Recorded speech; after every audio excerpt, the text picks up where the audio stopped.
Modi sir ఈ నడుమ దినామో cinema చూపిస్తుండు. బీచ్‌ల కుర్చేసుకొని కూసోని మాల్దీవులు, లక్షద్వీపుల మ్యాటర్ ఏందో దునియా మొత్తం తెలిసేటట్టు చేసిండు. అటెనక సముద్రంలో ఈత కొట్టి సైలెన్సర్ మోత మోగిచ్చిండు. అరే ప్రధానమంత్రి అంటే గిట్లుండాలిరా బై, దేశాన్ని ఎట్లా డెవలప్ చేయాలనో తెలుసు, జీవితాన్ని ఎట్లా ఎంజాయ్ చేయాలనో తెలుసు అనే కామెంట్లు వచ్చినాయి మోడీ సార్ బీచ్ వీడియోలు చూసినోళ్ళు. అటెనక ఇంట్లో పెంచుకుంటున్న పుంగనూరు ఆవులకు మేతేసి మోపురం నిమిరి ఆటెనకాల వాకింగ్ చేసిన కథ కూడా బాగా వైరల్ అయింది. అయ్యో మోడీ సార్కు ఆవులంటే ఎంత ఇష్టమో కదా అనే చర్చ జరిగింది. మొత్తం పాజిటివ్ రెస్పాన్సే కాదు, నెగిటివ్ కామెంట్లు కూడా వచ్చినాయి మోడీ సార్ ఫోటోషూట్లకు.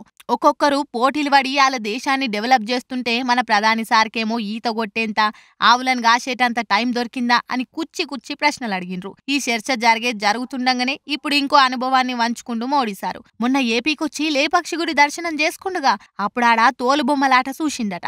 ఇక చూసినంత సేపు కడుమ ముచ్చట్లన్నీ మర్చిపోయిందట. అబ్బా ఏమన్నుందా ఆ తోలు బొమ్మలాట, ఆడికెంచి లేవబుద్దే కాలేదు గాని షెడ్యూల్ ప్రకారం టైం అయిందని సెక్యూరిటీలు చెప్తే బలవంతంగా మనసంతా బిగ్గర పెట్టుకొని లేచొచ్చిన అని ట్వీట్ చేసిండు. లేపాక్షి వీరభద్రస్వామి గుళ్ళే, రాములవారి భజన, ఇంకొన్ని సంగీత కచేరీలు చూసిండట. లేపాక్షి గుళ్ళే చూసిన తోలు బొమ్మలాట అయితే ఎల్లకాలం యాదుంటది అని సంతోషపడ్డాడు. తోలు బొమ్మలాట బాగుందన్న ముచ్చట ఓకే గాని మీకంత టైం ఎక్కడిది అని కొందరు అడుగుతుండ్రు.